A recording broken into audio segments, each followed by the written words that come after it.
sobre a Conferência Internacional de Captação de Recursos, que aconteceu esse ano em abril, se eu não me engano, e que lá, nos Estados Unidos, a grande discussão dessa conferência sobre a doação individual era que, por conta de que as pessoas estavam muito menos religiosas do que antigamente, as doações caíram muito. E o grande debate para eles lá era como superar isso. Então, esse foi um dado bem interessante para nós aqui no Brasil, é um dado que talvez seja um pouco ao contrário. Então, a gente convidou 3 grandes especialistas, a gente convidou o Jairton, que está à frente de corporações e eclesiástico, não é isso? O Jairton vai ser apresentado, o Child Fund. A gente convidou o Marcos, do Santuário de Aparecida, que é um grande parceiro e amigo nosso da ABCR, enfim, já esteve com a gente em vários momentos diferentes, e o nosso queridíssimo Felipe Dantas, que trabalha com as instituições religiosas há muitos anos também, para que a gente pudesse fazer um debate com vocês, uma conversa um pouco mais aberta sobre esse tema, como é que a gente tem sentido essa perspectiva, se isso é uma verdade no Brasil, se não é, como é que a gente sente isso, né, dentro da nossa realidade. E aí queria passar primeiro a palavra para o Felipe ou para a Flávia. Flávia, se você quiser falar algumas palavras,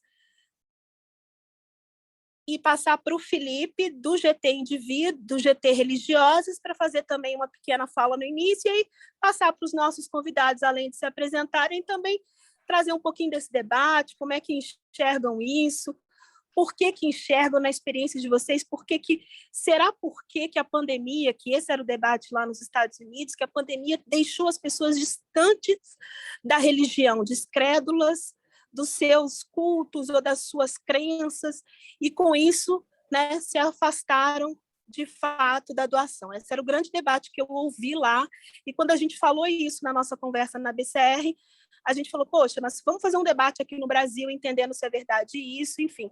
Então, passar a palavra. Flávia, você quer falar algumas palavras no início também? Vou falar rapidinho. Obrigado primeiro, né, o Jairton, o Marcos e o Felipe por estarem aqui compartilhando. Eu estou super curiosa, porque eu já trabalhei com várias organizações ao longo dos anos, né, algumas com viés religioso, outras não, e eu estou muito curiosa para saber, né, como é que está a situação, observando o que está acontecendo nos Estados Unidos, né, então acho que vai ser um debate super interessante. Felipe, com você. Eu também quero agradecer inicialmente a disponibilidade aqui do Jairton, do Marcos e do Felipe Dantas, meu xará, por vocês disponibilizarem esse tempinho para a gente conversar. Eu não vou me alongar muito aqui nas minhas apresentações, que a gente quer, na verdade, é ouvir vocês, né? Estamos muito curiosos, apesar de também fazer parte de uma instituição religiosa, e entender que durante a pandemia nós tivemos alguns altos e baixos, né?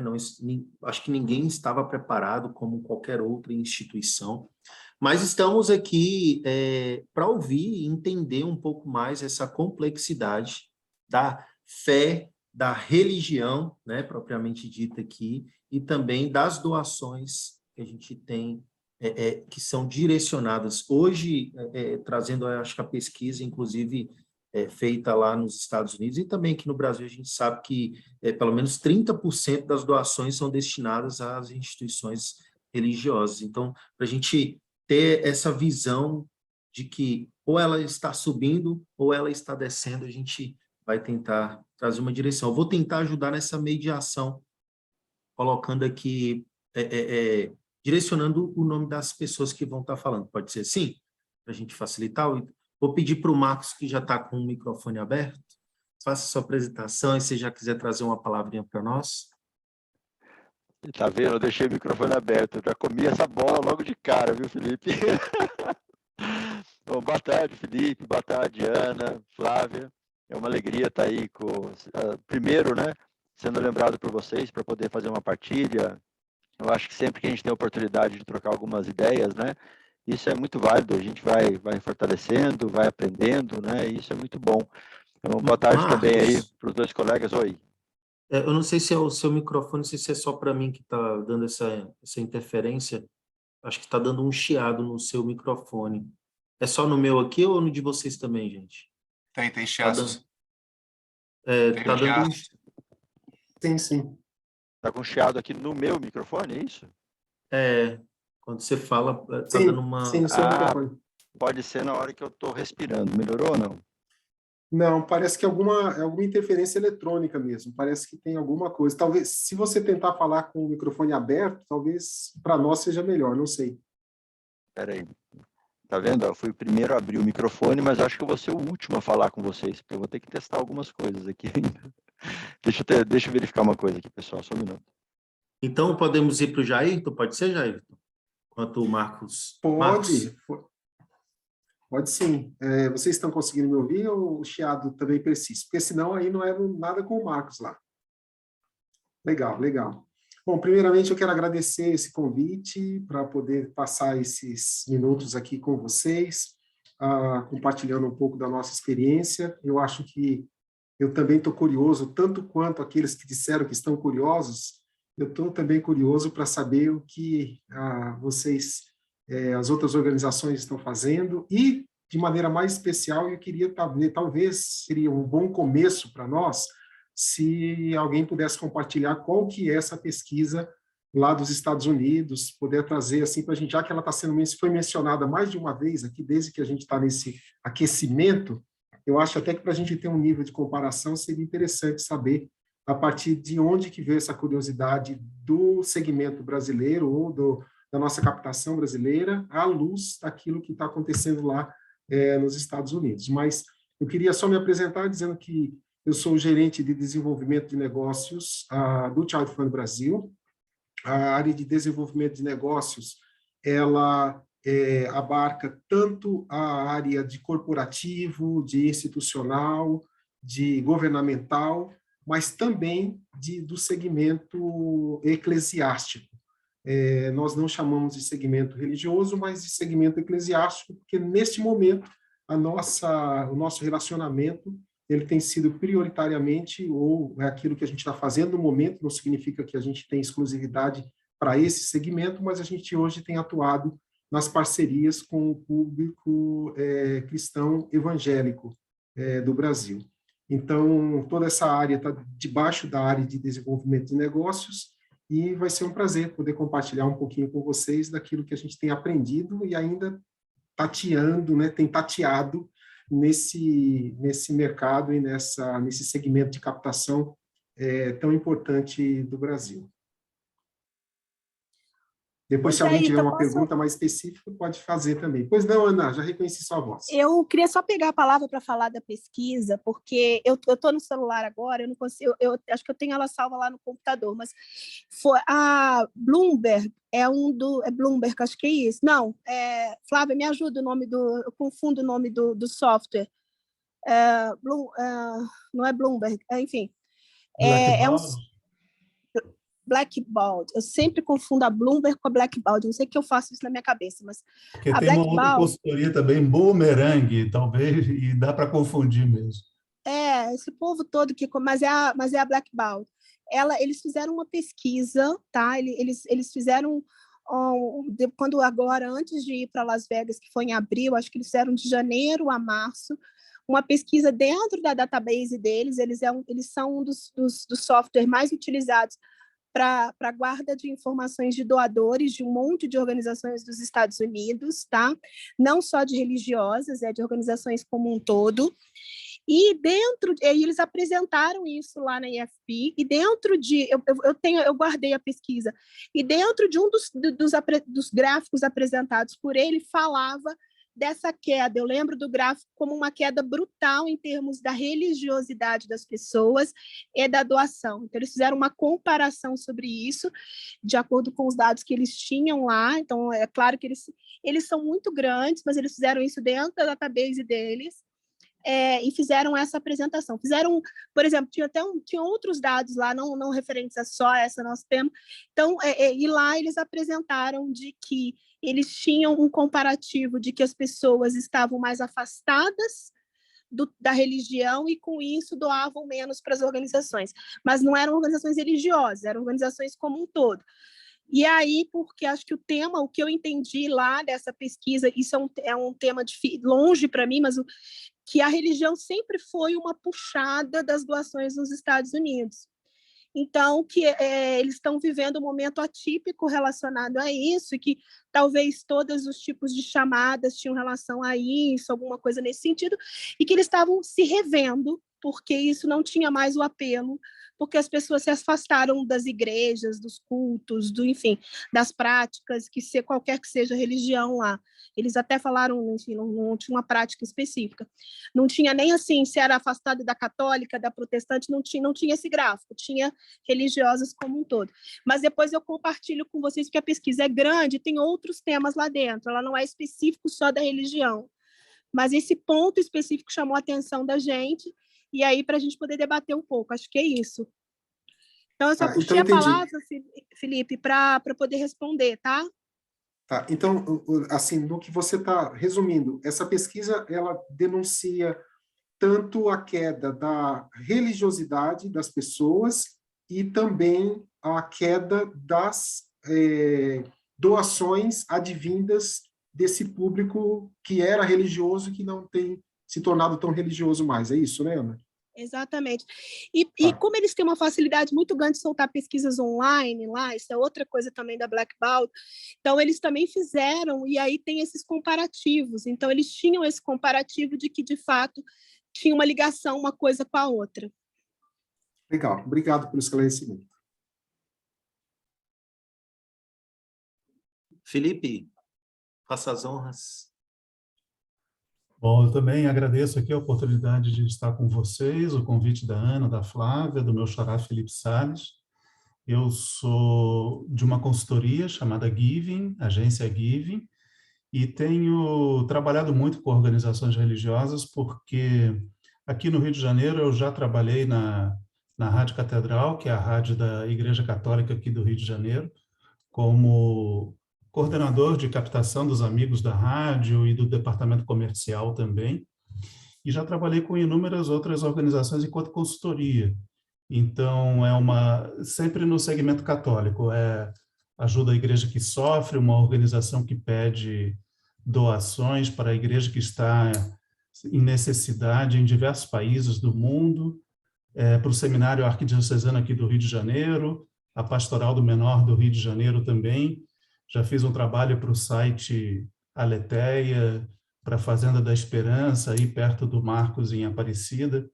Enfim, tenho bastante experiência com segmento religioso, usando mala direta, telemarketing, enfim. E podemos trocar algumas ideias aqui também sobre a situação na pandemia.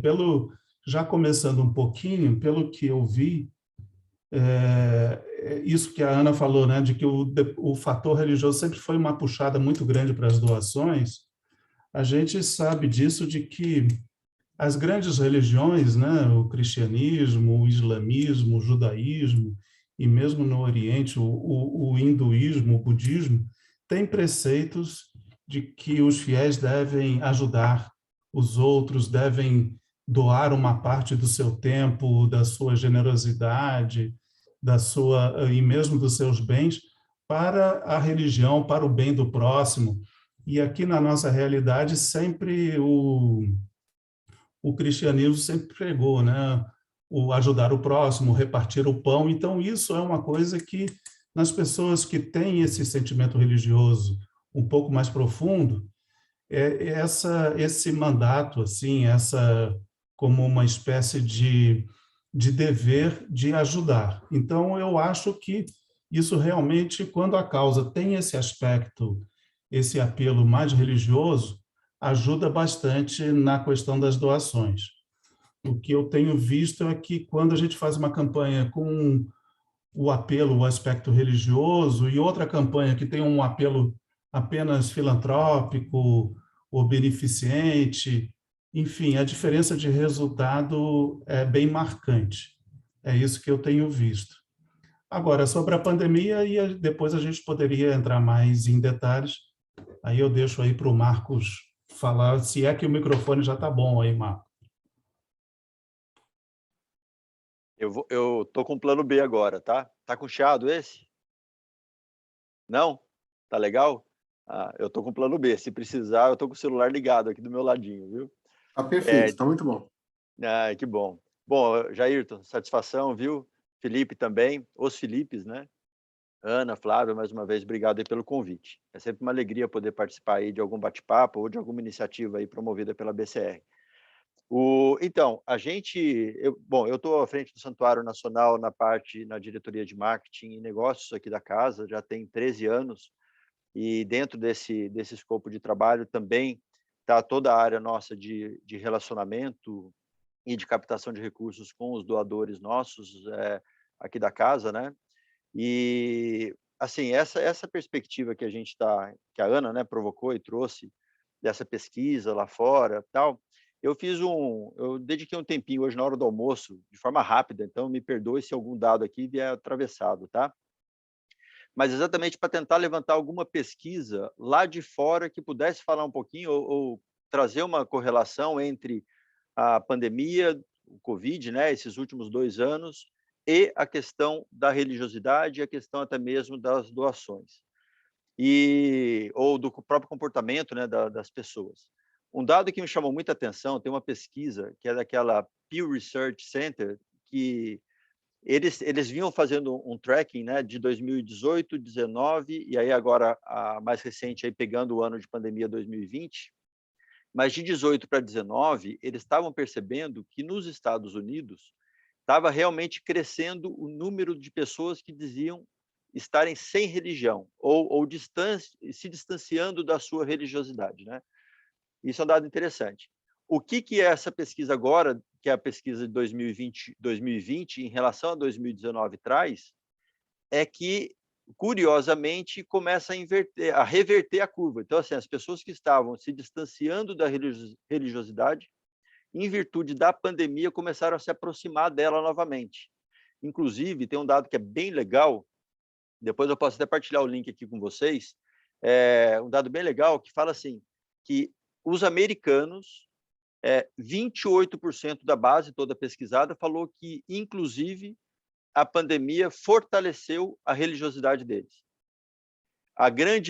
O restante dessa base ou movimentou pouco ou se manteve estável, mas 28%, quase um terço aí da base, falou que a religiosidade deles se fortaleceu, né? Aumentou.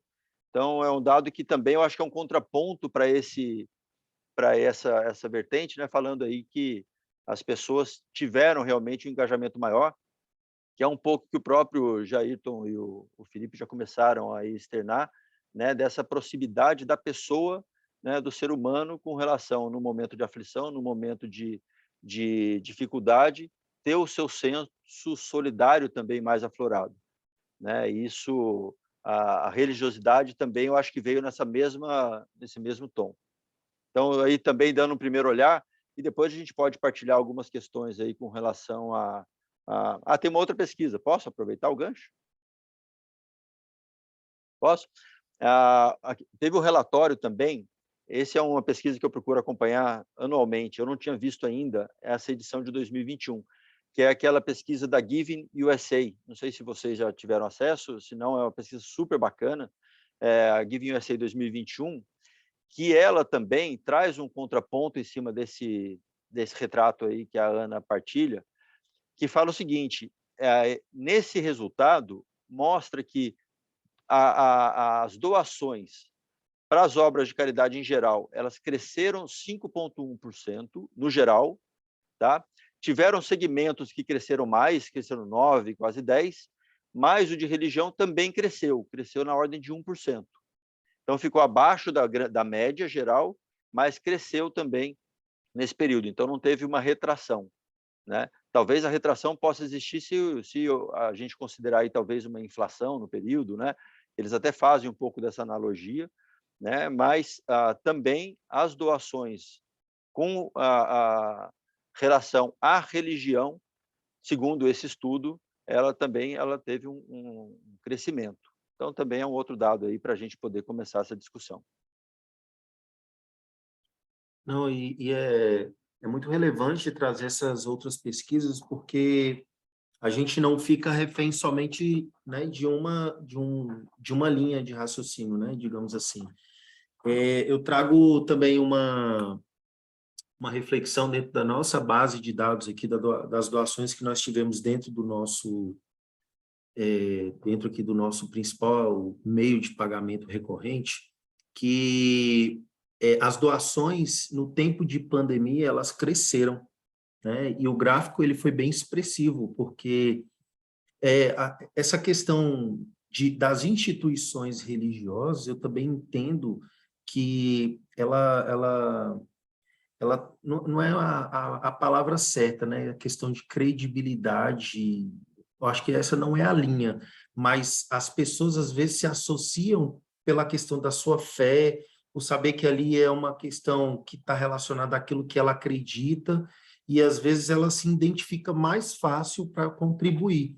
E eu acredito que nesse tempo de pandemia, onde nós estivemos com as nossas casas fechadas, pelo menos as nossas instituições sociais, nós percebemos essa aproximação da comunidade, essa aproximação de doadores por conta da sua fé, por conta da sua religiosidade. Então, o nosso crescimento também, a nossa curva foi bem expressiva, né, dentro do nosso meio de pagamento principal aqui, que é da União pela Vida. Então, a gente teve uma curva de crescimento durante essas doações. Então, trago também como um contraponto, porque, para nós, a pandemia, né, mostrou uma intenção maior das pessoas contribuírem com essa questão, né, que nós já desenvolvemos aqui dentro do país. Atualmente, a gente está há mais de 100 anos, então, quando eu sinalizava ali essa questão de credibilidade, é mais nesse sentido, né? Eu acho que as pessoas já conhecem há tantos anos o nosso trabalho, que às vezes a pessoa fala assim, não, eu prefiro dar ali para eles por essa questão, mas também não é uma questão que, né, definitiva e garantida, mas podemos abrir aqui também, né? Como é que vocês enxergam isso, Jairton, o Felipe?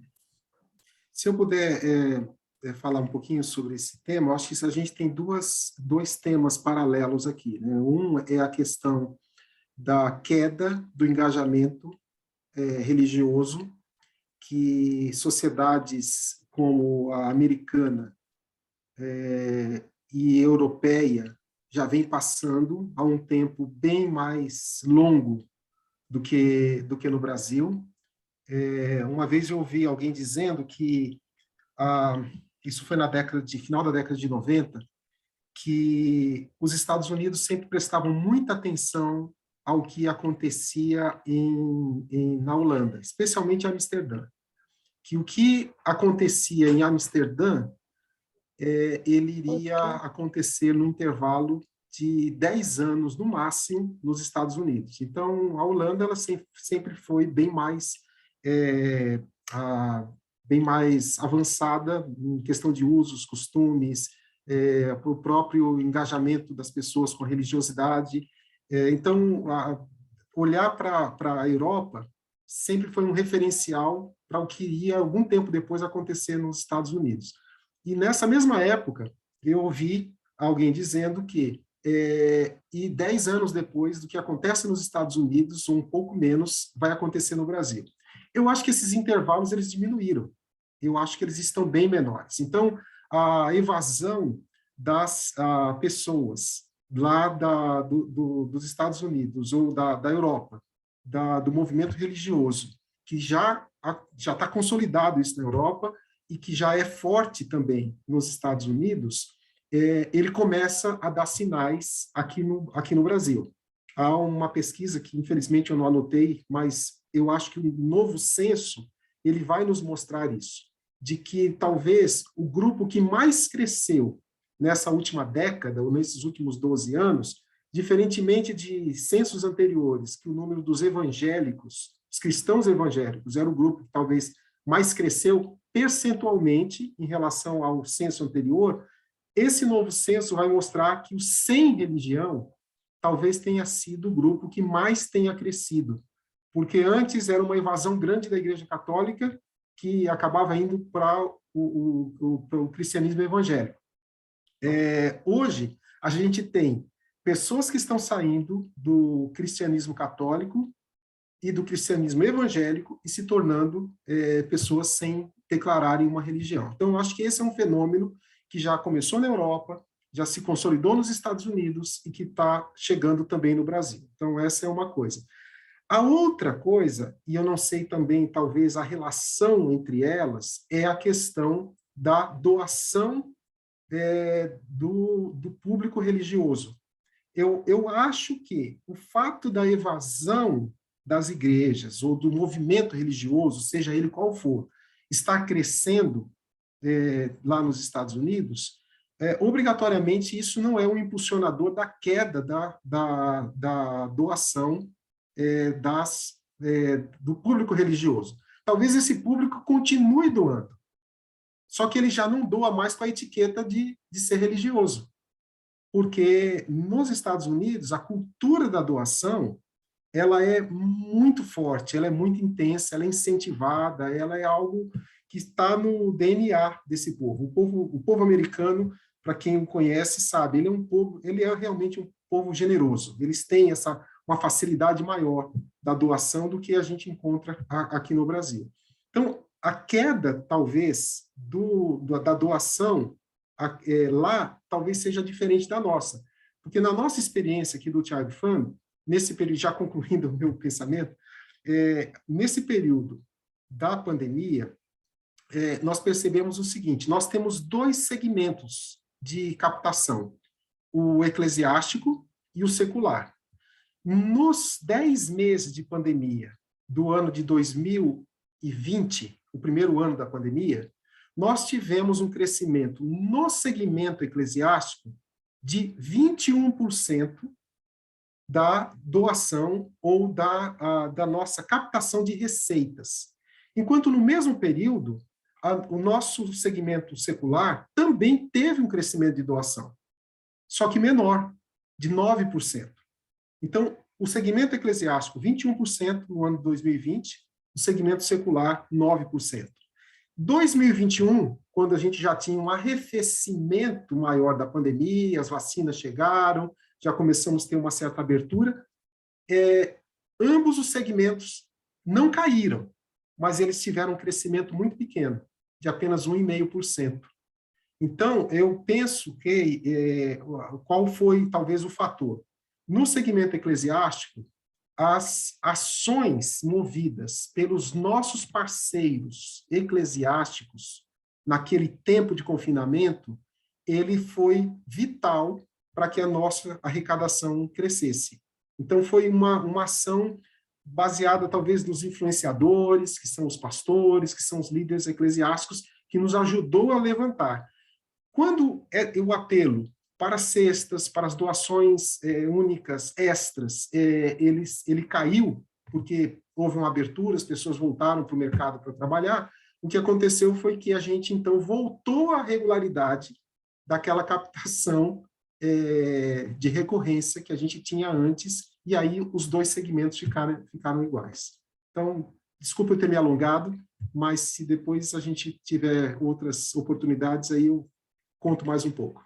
Jair, só para deixar claro aqui essa diferença de eclesiástico e secular, perguntaram aqui, mas só para a gente ficar claro aqui, a parte do eclesiástico está mais ligada a uma religião, independente... Está mais ligado a um segmento, não está ao segmento evangélico, cristão evangélico do Brasil. Então, as nossas parcerias são com igrejas, principalmente batista, presbiteriana.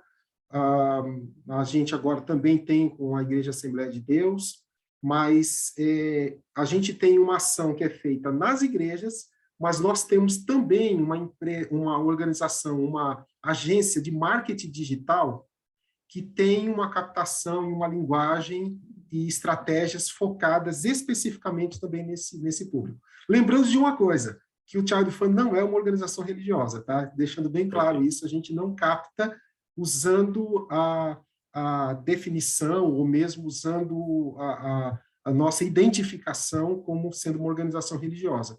Nós somos uma organização humanitária que fazemos parcerias com organizações eclesiásticas. Ok.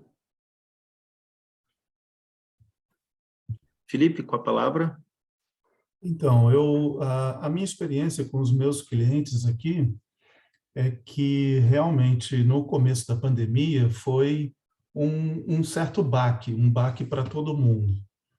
No seguinte sentido, ninguém esperava uma pandemia dessa, e ninguém esperava, principalmente, a consequência da pandemia, que foi o lockdown de um dia para outro.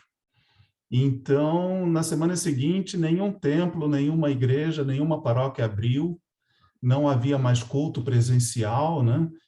E todos aqueles que dependiam das doações presenciais sofreram muito por muitos meses. Isso é um fato, né? E também aqueles que dependiam de meios que não fosse online, por exemplo, mala direta, que envia o boleto e que o boleto ele tem que ser pago ou no banco ou no caixa eletrônico. Dificilmente as pessoas usavam internet para pagar o boleto. Também caiu bastante o índice de doações por esse meio. Por um lado, o Correio também teve uma queda dos serviços muito grande, acho que todo mundo deve ter percebido isso. Os primeiros meses da pandemia, uma grande parte dos carteiros que faziam serviço de ponta, de entrega, eles eram considerados grupos de risco e aí deixaram de trabalhar. O Correio trabalhou com força de trabalho muito reduzida.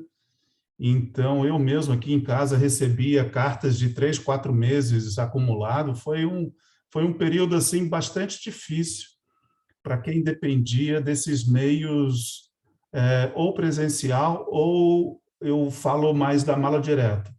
Agora, quem dependia de meios eletrônicos, como débito automático, cobrança eletrônica por cartão de crédito, débito automático na conta de banco, isso já tinha uma carteira. Então,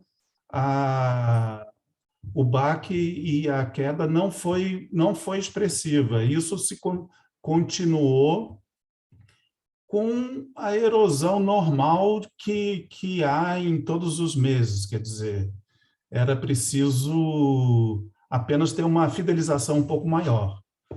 O que houve de dificuldade foi a impossibilidade de se conseguir novos.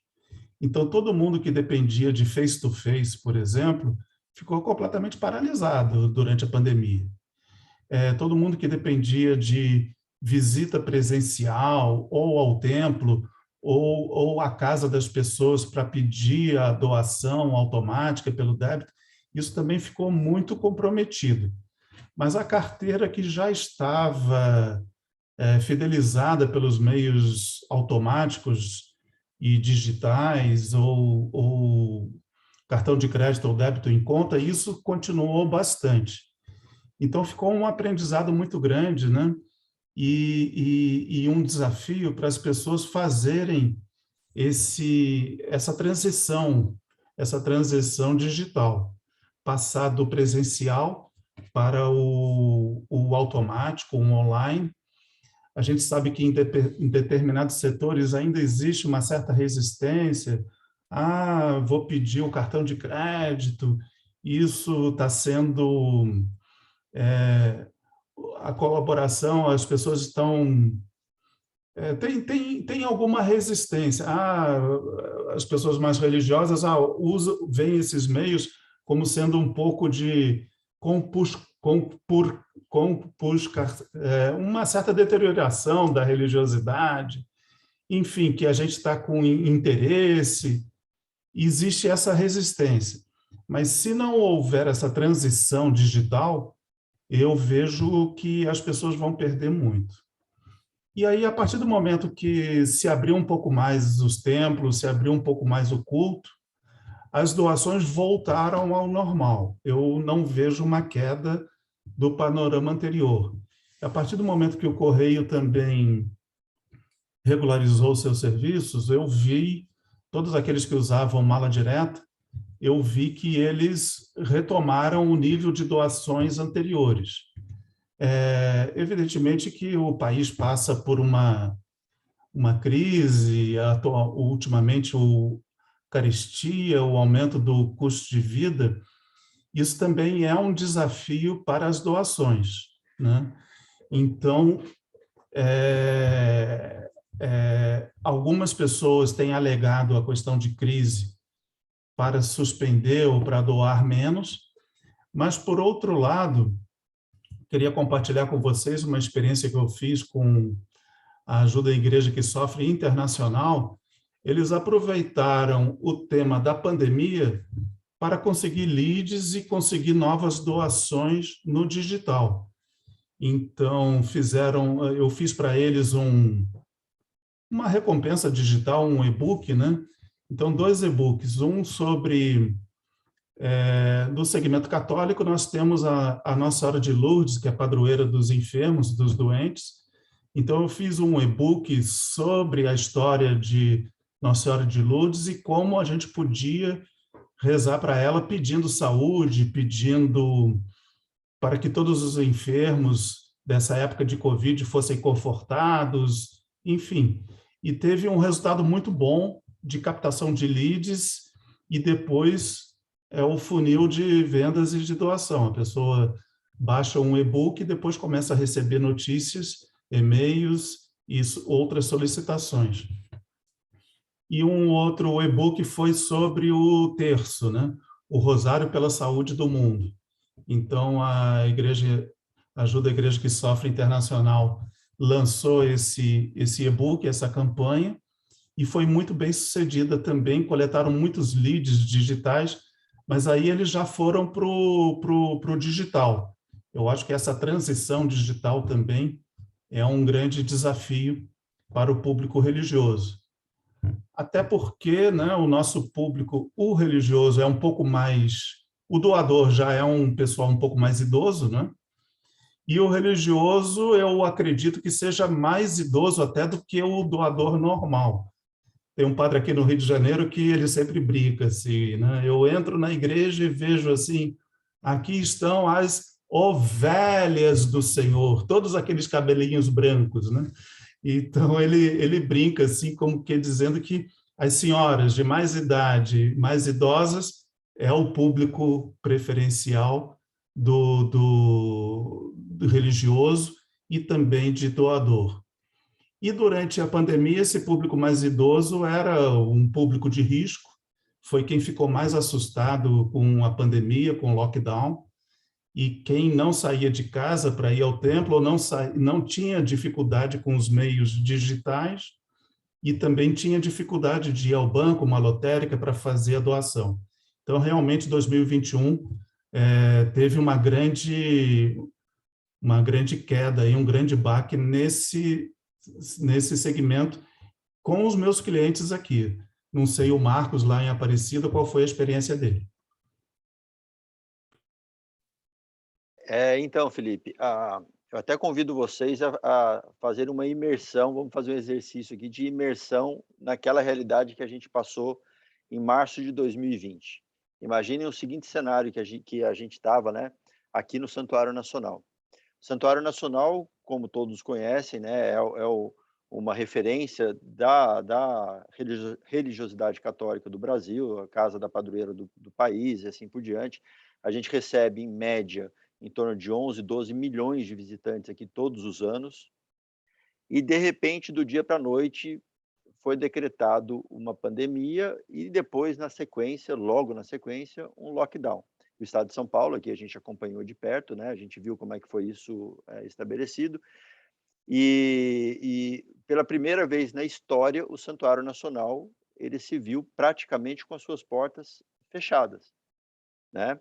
Então, assim, vamos fazer esse exercício. Então, a gente imagina um cenário onde a gente parte de uma visitação pungente, periódica, frequente, que vai do 100% para quase próximo de 0%. Paralelo a isso, o santuário ele tem uma base de relacionamento, né, que é uma base de relacionamento que foi construído ao longo de uma história, né, que a gente aqui chama de família dos devotos. E dentro dessa história, a grande fonte de captação de recursos é por meio de doação via boleto bancário. Então, olha um outro ingrediente aí para a gente se colocar nesse cenário, né? Ou seja, o boleto bancário ele é enviado por meio de uma revista, de uma publicação mensal nossa, que precisa dos correios. Então, eu estou fazendo ponte aí com o que o Felipe já partilhou, né? Então, a gente tem um ambiente presencial que sai do 100 chegando próximo ao zero. A gente tem a nossa base de relacionamento, que é a principal base, fonte doadora, que a gente considera aí ao longo dessa história toda, que precisa de correios e precisa de banco aberto e precisa que as pessoas tenham à disposição para sair de casa para fazer o seu pagamento. É um perfil de pessoas que não é muito bancarizada, ou seja, vai falar de banco, de ter conta corrente, de ter internet banking, isso não é uma realidade que a gente vive, é um retrato muito próximo da grande figura do nosso país, né?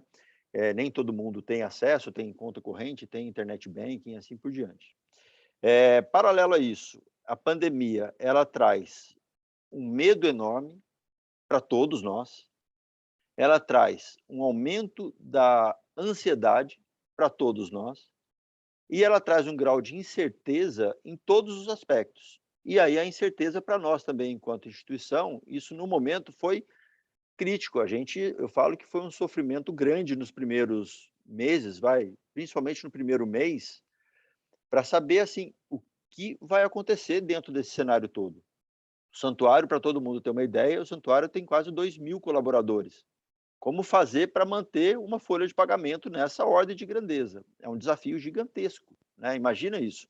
A gente está falando também de uma cidade de Aparecida que tem lá os seus 30 e poucos mil habitantes, sendo que desses diretamente são 2.000 colaboradores do santuário, que se a gente considerar 4 pessoas por domicílio, que é uma média do IBGE, só fazer a conta, a gente já vê 1/3 da cidade dependendo do Santuário Nacional.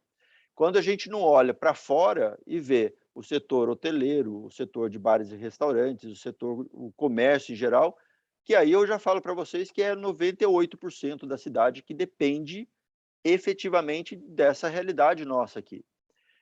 Então, todo mundo está imerso nesse cenário, né? Então, vocês já podem imaginar um pouquinho do grau de preocupação que À espera de um milagre de Nossa Senhora. Hein? Pois é, Felipe, exatamente. E aí, além disso, eu acho que isso foi um ponto muito interessante e importante, que foi uma decisão que foi tomada aqui pela casa, que foi um pouco na contramão daquilo que a gente viu. O Santuário Nacional também tem um braço de comunicação, que é a TV Aparecida, né? A TV Aparecida, ela tem, graças a Deus, uma presença interessante nacionalmente, né? E o que a gente via naquele momento? A gente via praticamente todas as emissoras de TV falando. Você ligava a televisão, você tinha risco de se contaminar pelo vírus, porque era só tragédia na televisão. Eram as estatísticas diuturnamente de mortes, de contágio, de falecidos e assim por diante. Então, assim, era a tragédia uma tragédia atrás da outra tragédia e um reforço dos sentimentos, que era da incerteza, da ansiedade e do medo. O que foi tomado de decisão aqui? A gente tomou a seguinte decisão, a gente falou, olha, a gente precisa agir como um contraponto para tudo isso. A gente entende, e isso eu acho que é parte da espiritualidade, que a fé, ela tem um braço muito forte na esperança, né? Eu tenho que crer, eu tenho que acreditar. E se a gente ficar fortalecendo uma onda de negativismo, por exemplo, a gente vai ao contrário do que a própria igreja prega, que é uma igreja pautada na sua espiritualidade, na sua crença, na sua fé, né?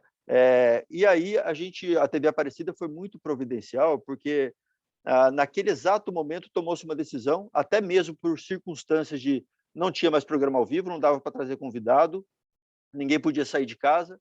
Então, o que foi feito? Criou-se uma grade que era praticamente a manhã inteira, todo o período da manhã, chamado Central da Esperança. E aí vinha com uma série de conteúdos, entrevistas, e conversava, e as pessoas ligavam, e fazendo muita interatividade, muita interação, e rezava com as pessoas, e os padres participando da programação, e tentando levar essa voz de um pouco de alento, né, para as pessoas, realmente dar as mãos, né, e partilhar dessa angústia, até mesmo porque aqui também estava vivendo isso. Imagina, a congregação religiosa é uma congregação que, na sua maioria, ela já tem também uma idade que pertence a um grupo de risco, né? Então, existia também todo o medo, mas a decisão foi uma decisão muito sábia aqui, eu acho que foi uma decisão muito nobre também, de tentar entrar numa vertente um pouco contrária àquilo que estava sendo propagado de forma muito avassaladora. E o que a gente percebeu? A gente percebeu que, pelo menos, aquelas pessoas que estavam buscando e se sintonizando e vivenciando aqueles conteúdos, elas começaram a se envolver de uma maneira muito interessante conosco, né? Então, assim, tanto aquelas pessoas que já faziam parte da família dos devotos, como outras pessoas também, que começavam a ver naquele momento, naquela circunstância, uma oportunidade para poder fazer a sua oração, para poder obter um pouco de uma palavra de conforto. Quantas pessoas dessas que não tiveram entes que perderam a vida, né? Familiares próximos que faleceram, mas tinham ali também uma forma de se confortar de alguma maneira dentro dessa realidade tão trágica que a gente viveu, né? E aí, dentro dessa perspectiva, o que a gente viu, e isso foi muito interessante, né? Que mesmo com toda essa realidade que eu tracei esse panorama aqui para vocês, a gente percebeu que as pessoas, aí eu já não sei como, mas as doações que elas têm essa concentração grande em boleto bancário, né, que precisam dos correios, as pessoas, boa parte dessas doações, a gente tem uma estatística que aconteciam em lotéricas e casas lotéricas, né, elas continuaram acontecendo. Então, assim, isso para nós, o Felipe falou, né, os dois Filipes comentaram, de certa forma, né, do milagre aconteceu, e eu falo para vocês, isso foi uma experiência da gente sentir de perto essa vivência desse grande milagre da fé, porque as pessoas realmente sentiram, você, Felipe, né, Salles, comentou, né, dessa questão aí dessa segurança que tem e da confiança que tem. A gente sempre procurou ser muito sério no trato com a doação, em todos os aspectos. Isso é uma exigência, uma demanda muito grande da administração aqui do santuário, dos missionários redentoristas que cuidam aqui dessa casa, da gente sempre trabalhar com muita verdade e muita seriedade em cima da doação. E isso também eu acho que reforçou um pouco esse sentimento, e a gente volta para a primeira fala do Jairton lá atrás, que é o sentimento da generosidade humana, do sentimento de que mesmo com o pouco que eu tenho, num sentido de dificuldade, eu ajudo meu irmão, eu ajudo a minha irmã, né? E isso a gente percebeu acontecer de uma maneira muito bonita nesses últimos 2 anos, tanto 2020 como 2021. Isso aconteceu de uma maneira bastante, eu posso até falar para vocês, de uma maneira impressionante aqui para nós, no sentimento da expectativa que nós tínhamos e daquilo que a gente conseguiu evidenciar no dia a dia, conseguindo fazer com que essa casa se segurasse de uma maneira muito positiva nesse período difícil que foi. Então, isso foi um pouco desse retrato e dessa realidade que a gente passou. Nossa, muito, muito rica aí a partilha de vocês. E, assim, estou até empolgado aqui com tanta informação, né? Boa, e a gente consegue tirar diversas ideias aqui. Jairton. Felipe, surgiu uma pergunta da Thaís aqui no site sobre a questão da dificuldade financeira, que por tudo isso, né, que o Marcos e o Felipe mencionaram, das dificuldades que a pandemia trouxe, e ela encontrou a todos nós, né, tanto as nossas famílias, como as nossas relações sociais, e também, é claro, com os nossos doadores, que fez com que muita gente, né, quebrasse, ou muita gente tivesse o seu salário congelado durante um tempo, os programas sociais do governo que ajudaram as empresas a pagar parte dos salários, e depois que essa ajuda do governo foi cessada, muita gente perdeu o emprego. Então, aproveitando essa dica que a Thaís nos colocou ali, eu queria trazer a temática da questão do cancelamento, né? Que durante esse período nós experimentamos, né, tudo isso que foi dito até agora, a gente tentando que encontrar novos meios para facilitar a doação, transformar meios que eram antes pré-históricos até, né, de formas de pagamento e assim que tem uma certa limitação por causa da locomoção, das lotéricas terem que estar abertas ou do correio entregar. Então, no Child Fund, a gente fez uma força-tarefa nos 2 primeiros meses para tentar, ao máximo possível, fazer a troca da modalidade de doação do boleto para o débito automático e para o cartão de crédito. Nós conseguimos fazer assim uma redução muito, mas muito grande dessa modalidade, da modalidade física do boleto para a modalidade digital. Então, isso nos ajudou durante esse início da pandemia a praticamente automatizarmos o máximo possível das doações para que a gente não tivesse realmente esse obstáculo natural que a pandemia trouxe, que foi mencionado aqui pelos colegas. Então, a gente foram pelo menos 3 meses que a gente realmente se dedicou de maneira bem intensa para isso. E aí, mencionando algo que ela disse sobre a questão da redução, né, de que se houve redução. É interessante que com essas medidas e tentando facilitar o acesso das pessoas, nesse momento que as pessoas ainda tinham renda, nós conseguimos manter o nosso ticket médio. Durante a pandemia, o nosso ticket médio de doação ele não caiu, ele permaneceu estável durante toda a pandemia, mas, passado esse período maior, passados os incentivos governamentais, sentido o baque maior da questão financeira, nos últimos meses, nós temos experimentado, sim, uma taxa de cancelamento de pessoas que alegam a dificuldade financeira como o maior fator do porquê elas estão interrompendo com as suas doações. E é interessante que isso acontece tanto no segmento eclesiástico quanto no segmento secular. Não há no início, a gente percebeu que no segmento secular isso era mais rápido de acontecer e o segmento eclesiástico ficou um pouco protegido durante algum tempo. Mas não levou muito tempo e esse cancelamento alcançou também o segmento eclesiástico. Então, eu não sei como é que isso tem se dado nas outras organizações, mas hoje a gente passa por isso. A gente tem percebido que a nossa dificuldade, eu diria que principalmente nos 3 últimos meses, do mês passado para cá, esses números voltaram a se estabilizar, nosso cancelamento está bem mais moderado, ainda não está no padrão pré-pandemia, mas comparado com os meses de fevereiro, março, abril, eles realmente tiveram uma queda nesse período e agora a gente sente que está diminuindo novamente. E a nossa captação voltou a subir.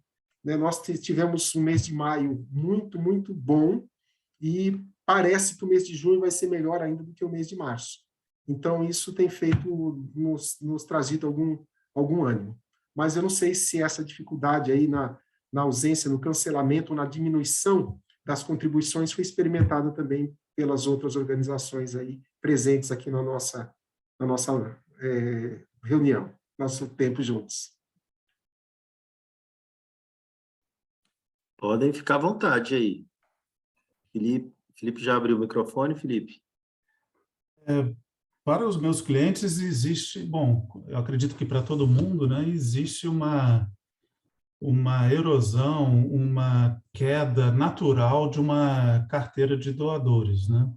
Isso é normal ao longo do tempo, cair, não sei, X% a cada mês, devido à crise financeira ou mudança de conta de banco, mudança de endereço e até por conta de falecimento ou outras causas, né?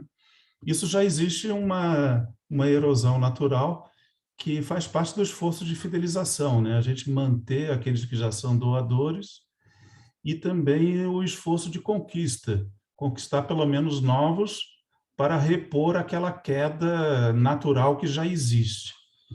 Agora, eu concordo com o Jairton que na pandemia esse movimento que já era natural se acresceu um pouco. E aí eu vi nas organizações um desafio que o Marcos também falou, que é a questão da transformação digital, tentar transformar esses doadores que eram ou presencial, né, ou por meios tipo boleto. Esse é um grande desafio, transformar esse pessoal em doadores digitais ou automáticos. Nós fizemos um grande esforço, principalmente já que não podia ter os outros meios, mas utilizando o telemarketing, e aí pedindo para que aqueles doadores que deram por outros meios passassem a doar também pelo cartão de crédito. Mas eu confesso para vocês que é um desafio grande, porque é um público, como o Marcos disse, que não está inteiramente bancarizado, ou são pessoas até mais idosas que têm uma certa dificuldade de fazer a doação pelo cartão de crédito, por medo, ou por coisas que ouvem, achando que poderia ter uma fraude, um golpe, enfim. Existem esses desafios todos. Mas eu acho que se as organizações não rumarem para essa transformação digital, nós vamos acabar perdendo mais e mais doadores. Eu acredito, concordo que o caminho é esse. Por mais difícil que seja, mas que pelo menos os novos, aqueles que vão entrando, já possam entrar num novo esquema que seja digital e que alguma outra coisa, Deus me livre, parecida com a pandemia, venha daqui a alguns outros anos, o baque não seja tão grande e as organizações já estejam mais preparadas. Esse é o meu ponto de vista. Felipe, se você me deixar só acrescentar uma coisa, essa mudança que você disse para os novos doadores é algo que ela precisa realmente ser intencional da nossa parte. E talvez a gente fazer até dar um passo corajoso. Nós, no Child Fund Brasil, nós tomamos a seguinte decisão. Nos nossos canais de aquisição de doadores, a opção boleto, ela não está mais presente. Então, nós não oferecemos mais a opção boleto. A gente tem a opção cartão de crédito, débito automático, e vamos incrementar agora também com a opção Pix. Mas o boleto, se a pessoa realmente quiser doar e ela fizer uma busca ativa por essa forma de pagamento, seja através do nosso chat, através do nosso WhatsApp, a gente então pode abrir um chamado e a gente pode, eventualmente, oferecer para ela o boleto. Mas é interessante, a gente percebeu que a pessoa que está insegura na doação de longo prazo, ela opta pelo boleto como a primeira estratégia dela. Porque se eu mudar de ideia nos próximos 30 dias, é só não pagar o boleto e eu não estou comprometido.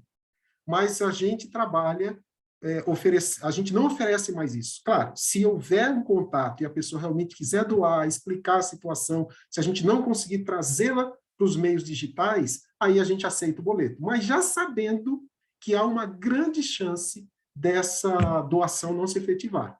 Então, essa talvez seja uma... Só pegando o gancho aí no que você disse, Felipe, eu queria só deixar claro como que nós temos feito, e nós não sentimos perda de doadores por isso, tá?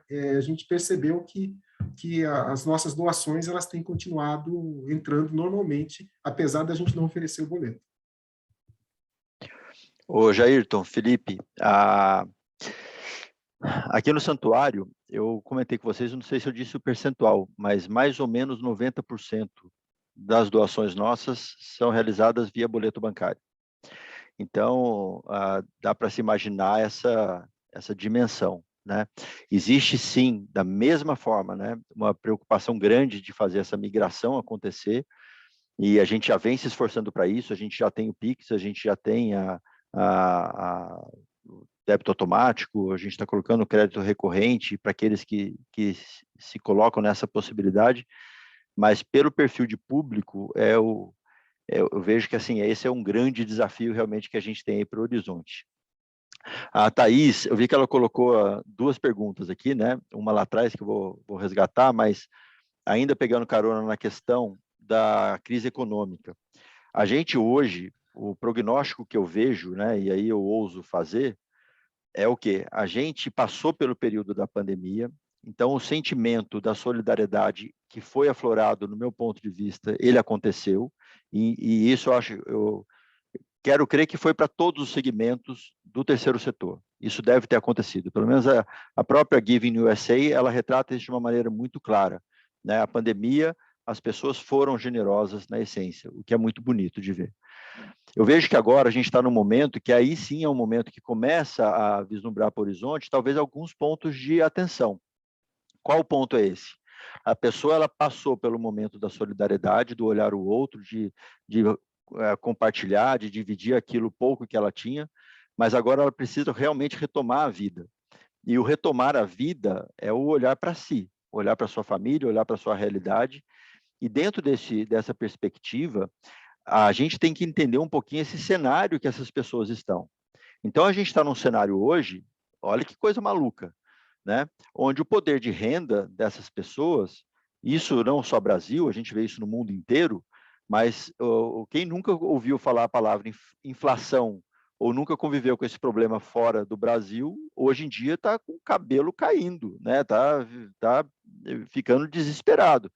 A gente já teve um histórico de inflação, por exemplo, mas, recentemente, quando a gente olha o IGPM nos últimos 2 anos batendo aí 52%, assusta. Quando a gente olha, vamos pegar o IGPM, tudo bem, vai a um índice apartado de aluguel, mas vamos pegar um IPCA, que é um índice aí que norteia a inflação. A gente está falando de mais ou menos 20% em 2 anos, né? Então, assim, 20% para quem ganhava 100 é a mesma coisa que se continuar ganhando 100, hoje vale 80. Né? Então, a pessoa ela já passou por um processo de retração do seu próprio poder econômico, aquisitivo. É lógico que a gente tem aí os dissídios, tem as perspectivas aí da própria economia, mas a gente ainda está num ano desafiador numa perspectiva eleitoral, que a gente também está acompanhando isso, né? E num país polarizado como a gente está, o quanto que isso também desvia o foco e eu acho que direciona a energia para algo que foge um pouquinho daquilo que a gente está clamando aqui, que é a questão da generosidade, que é o olhar pelo outro, que é o olhar da doação, porque esse ano é um ano de discussão, é um ano de política, de politização de muita coisa. Então, assim, então, juntando esses fatores de retomada do olhar para si, né? Eu preciso agora me reequilibrar, eu preciso agora me ver enquanto pessoa, me ver enquanto família. Como que eu vou me reestruturar a partir desse momento? E olhando toda essa conjuntura que a pessoa se encontra, o quanto que isso aí sim vai poder estar surtindo algum tipo de impacto nas nossas captações, nas doações, não só doações vinculadas à religião ou não. E aí, Thaís, eu estou vendo a Thaís aqui, tudo bem, Thaís? Tudo jóia. Eu só estou perguntando, né? E aí eu falei, deixa eu colocar a cara a tapa aqui, porque eu só jogo pergunta e pergunta e pergunta, e com a câmera fechada é horrível, né? Não, muito legal. E fica à vontade, Thaís. Se quiser também entrar na conversa, vai ser ótimo. Mas eu vou pegar essa primeira pergunta que você fez, Thaís, que é a questão das pesquisas com resultados distintos, né? E essa questão de talvez um trabalho de desvincular a religiosidade e trabalhar mais com a perspectiva do humano, né? Para a gente que trabalha e exerce esse papel de captação em organizações de cunho religioso, não tem como separar uma coisa da outra, no meu ponto de vista. A religiosidade, ela é intrínseca à forma que a pessoa vê o gesto dela de doar. Então, por exemplo, aqui no santuário, a gente tem pesquisas que nós fazemos, que a gente tem uma recente, inclusive, que mostra o quê? A grande maioria das pessoas doam em virtude da devoção à Nossa Senhora Aparecida. Então, assim, é uma coisa que se fala, como é que eu desvinculo isso? E olha que o santuário tem inúmeras obras sociais, e a gente fala muito dessas obras sociais, das diferentes vertentes, quer seja para foco em criança, jovem, adulto, melhor idade. Então, assim, mas e isso aparece também na pesquisa, mas aparece de uma maneira bem mais tímida do que a devoção, do que o grande vínculo que faz essa ligação, né, do devoto com a instituição, com a organização. Então, no nosso caso, eu vejo dessa forma. Como que você vê, Thaís? Pois então, eu me apavorei quando começou a live e aí a gente teve uma pesquisa dizendo uma coisa e outra pesquisa dizendo outra, e a gente pensa que a sobrevivência das instituições e das ONGs estão em cima das doações, e se eu vincular uma doação a uma parte religiosa, eu me desespero, né? Então, assim, tirando a parte do santuário, eu penso o seguinte, a gente não deveria vincular isso a questão religiosa nenhuma. A gente deveria vincular isso ao ser humano olhar para o próximo, né? Que é a base de qualquer religião, né? Se a gente for pegar o mandamento, sendo eu cristão, bandista, candomblé, budista, amar ao próximo como a ti mesmo. Então, tirando isso, poxa, por que eu estou doando? Eu estou doando porque eu sou devoto, porque eu estou comprando indulgência, ou eu estou doando porque eu enxergo que essa instituição precisa da minha ajuda? Porque eu ajudo uma criança, eu ajudo uma família. Então, isso que eu digo de desvincular da religião, a gente começar, como organização, a falar, olha, muito bom que você exerça a tua parte religiosa, mas você está fazendo isso não por ser devota de Nossa Senhora, de Iemanjá, de Oxalá, de Shiva, você está fazendo isso porque quem te move é o amor.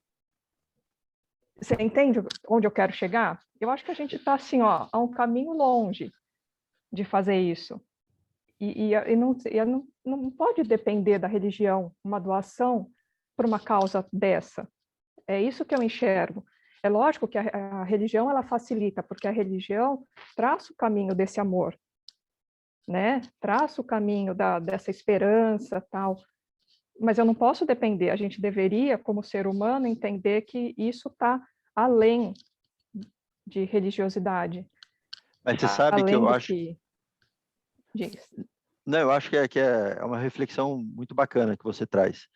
Mas eu vejo que uma coisa está vinculada diretamente à outra. No caso das instituições religiosas, sabe? Eu acho que a crença, a fé, a devoção, ela parte do humano e ela vai para o espiritual. Então, assim, o gesto que acontece, ele acontece a partir do humano, mas ele transcende esse amor que você coloca. Eu falo pelos testemunhos que a gente recebe aqui diariamente aqui dentro dessa casa. Tanto é que aqui a gente fala o santuário, como a gente chama carinhosamente de casa da mãe, né? Aqui a gente recebe, assim, testemunhos de fé, e aí independente da crença que cada um tenha, tá? Mas é uma coisa que você escuta e você fala, isso é uma transformação do humano que aconteceu através da fé que ela tem. Então, assim, todo esse relacionamento, religiosidade, espiritualidade do humano, eu acho que ele vai sim nessa palavra que você sintetiza bem, eu acho que tudo isso que é a palavra amor. O amor, eu acho que ele evoca todas essas perspectivas, mas, de novo, num olhar, e eu tenho contato com várias instituições religiosas também, né? Eu vejo que o desvincular uma coisa, ou falar assim, olha, vamos separar aí, vamos traçar o humano e deixar a espiritualidade talvez como um segundo plano, né? Eu acho que isso é muito, muito complexo.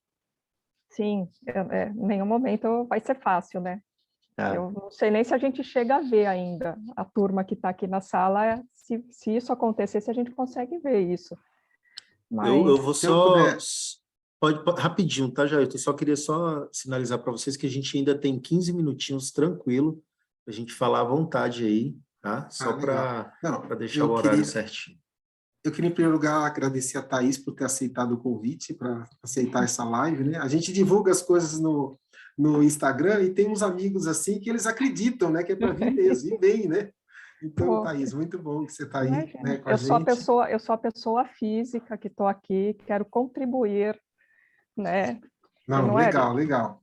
E assim, muito jóia a sua reflexão, e eu queria dizer para você o seguinte, do ponto de vista nosso aqui, a gente está justamente pensando como que a gente pode de maneira responsável, de maneira bastante engajadora, desafiar um grupo no qual algumas das organizações aqui, que são religiosas, podem estimular os seus membros a fazerem doação. No nosso caso aqui, o Child Fund Brasil, ele não é uma organização religiosa, então a gente está justamente entrando no quintal dos outros, né, que são religiosos, para chamá-los para fazer essa doação. E eu penso que isso que você trouxe, de que isso é uma responsabilidade humana nossa de fazer, independentemente de qual é o credo, de qual é a religião, de qual é a cor, né, da espiritualidade dessa pessoa, eu fecho com você quanto a isso. Isso aí é supra, né, supra-religioso, né? Isso aí está para além da religião. Mas o fato é que as pessoas que estão debaixo da nossa agremiação, nós temos que usar dessa influência que a gente tem com essas pessoas para estimulá-las ao bem, e se temos causas que são dignas de serem defendidas, a gente então levar essas doações, ou chamar essas doações para isso que a gente está fazendo.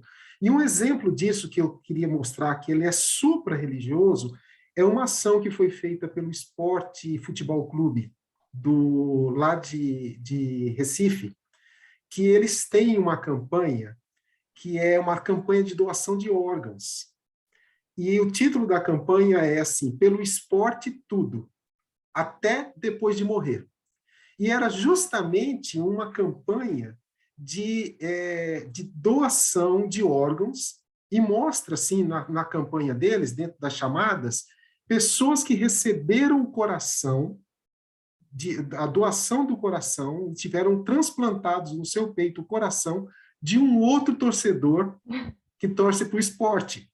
Então, eles dinamizaram. Veja, é uma coisa que todos nós, eu não sei se vocês aqui são, eu sou, né? Eu tenho a assinatura lá de que quando eu morrer, se der para aproveitar a voz também, pode aproveitar, né? O que puder aproveitar, pode aproveitar. Sou doador de órgão. Mas é algo que todos nós poderíamos fazer. Mas o Esporte Futebol Clube fez uma campanha dentro da sua torcida para poder dinamizar isso, que todo mundo deveria fazer, mas não faz, e eles usaram, e foi muito bem, não só foi bem sucedida, como ela foi premiada em alguns festivais de publicidade e assim por diante. Então, isso é só para ilustrar que, concordo com você, a gente não deveria enfatizar só porque é religioso. Na verdade, a gente não enfatiza porque é religioso, e sim porque, se eu tenho esse canal de comunicação aberta com esse grupo que está debaixo da minha influência, e eu tenho causas que são dignas de serem defendidas para que a gente possa continuar multiplicando o bem onde quer que ele estiver sendo onde ele estiver sendo necessário, a gente então faz isso, né? Como o Esporte Clube fez. Não é religião, não é nada espiritual, bem, né? mas é uma causa boa de ser defendida. Então vamos usar a nossa criatividade, o nosso poder de influência para tentar trazer o máximo possível de recursos ou de doadores para a gente fazer esse bem juntos. Não sei porque se... senão, exatamente, porque senão acontece o que aconteceu na pesquisa. Diminui a religiosidade, diminui a doação. Aumenta a religiosidade, aumenta a doação. Tal quanto isso o quanto isso é real. Mas eu acho assim, que mas eu acho que essa pesquisa ela precisa ser revisitada, porque na minha opinião, eu acho que não é que caiu a generosidade, eu acho que caiu a generosidade etiquetada. Porque se a pessoa não é mais religiosa, aquela doação, ela pode até continuar caindo, existindo, continuar acontecendo, mas só que ela não tem mais aquela etiqueta de que era religiosa. Por isso que eu acho que pesquisa a gente sempre tem que dar uma olhada assim, com bastante cuidado no que ela está dizendo, porque os números eles podem falar o que a gente quer que eles falem, viu? E eu vou aproveitar só mais um segundo, já que eu acho que estraçalhei a live toda, com perguntas que não deveriam ser feitas, assim, abertas para os demais. Imagina, Thaís, está sendo muito assim, bem-vinda, viu? Jovem, não tão jovem como eu, eu não sou doadora de nenhuma instituição, porque ninguém me abordou da forma que eu achei conveniente para doar, certo? Não gosto de telemarketing, né? Acho que o pessoal, a gente tem pavor de telemarketing, porque hoje em dia qualquer coisa o pessoal liga e fica horas tentando empurrar alguma coisa para nós. Como vocês hoje abordariam esse público como eu? Porque eu quero ser uma doadora, né? Eu quero, poxa, ajudar.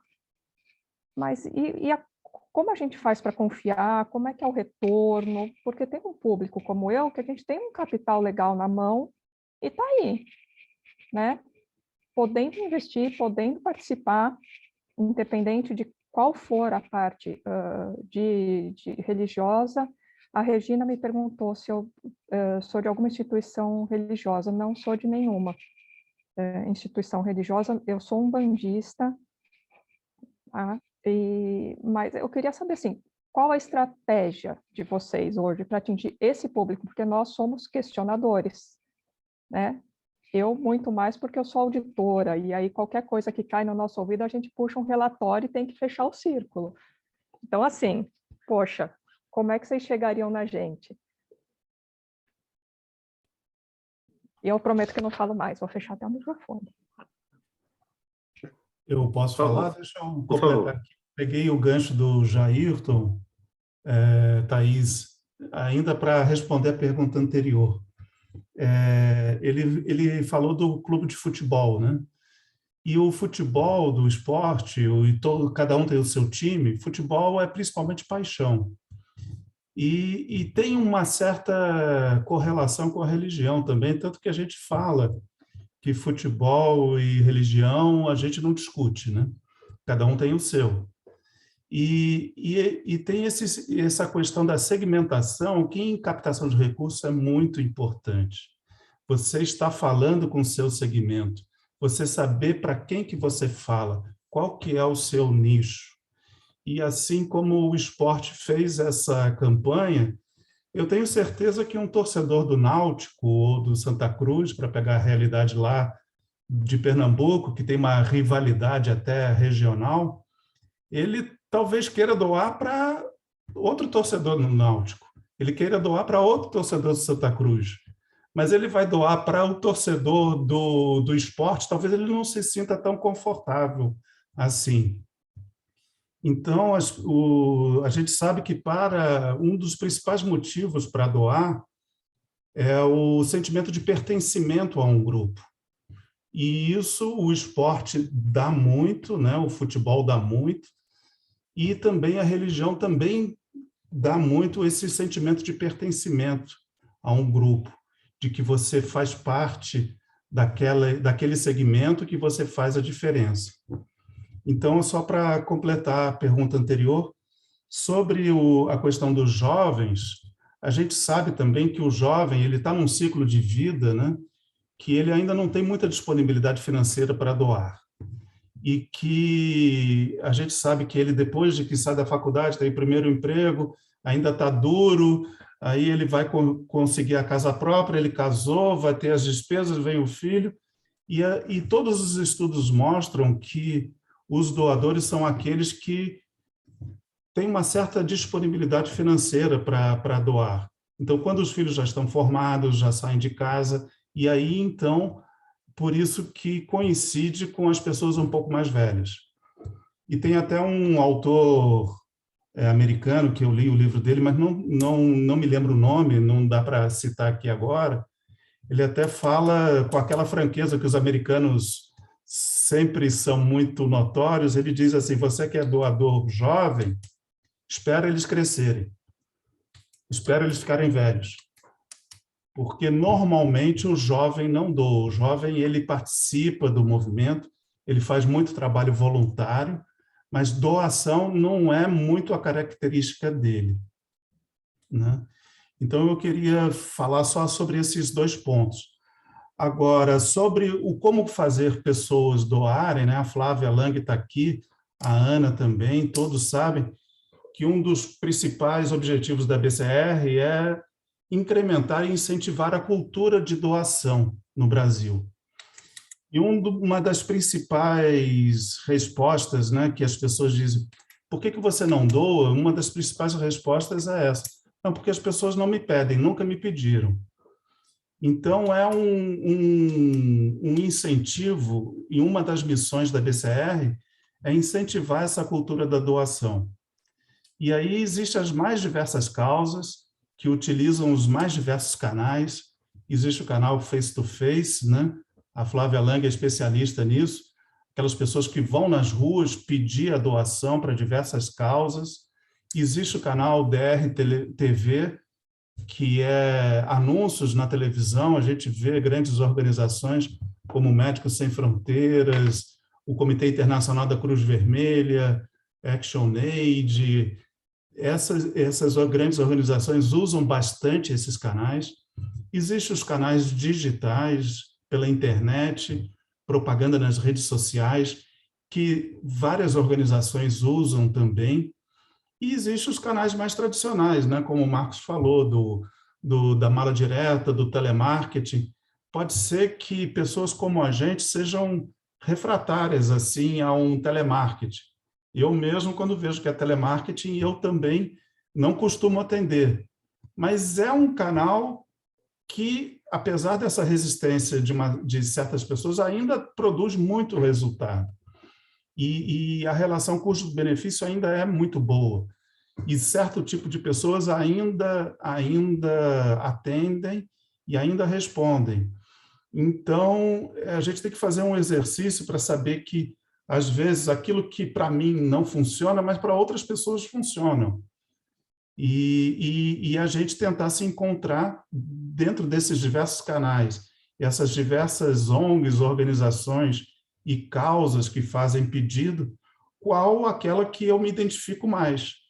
Você falou que é auditor. Será que uma organização internacional pertencente à ONU, por exemplo, Unicef, Acnu, será que seria teria mais credibilidade para mim? Outras pessoas não. Porque tem uma autoridade envolvida, uma autoridade do meu segmento, que seja um pastor, um padre ou um bispo. Dando essa credibilidade para a pessoa já está suficiente. Médicos Sem Fronteiras sempre usa a figura do médico, né? Então, o médico que vai lá no campo de trabalho, isso dá uma credibilidade, porque é uma autoridade médica.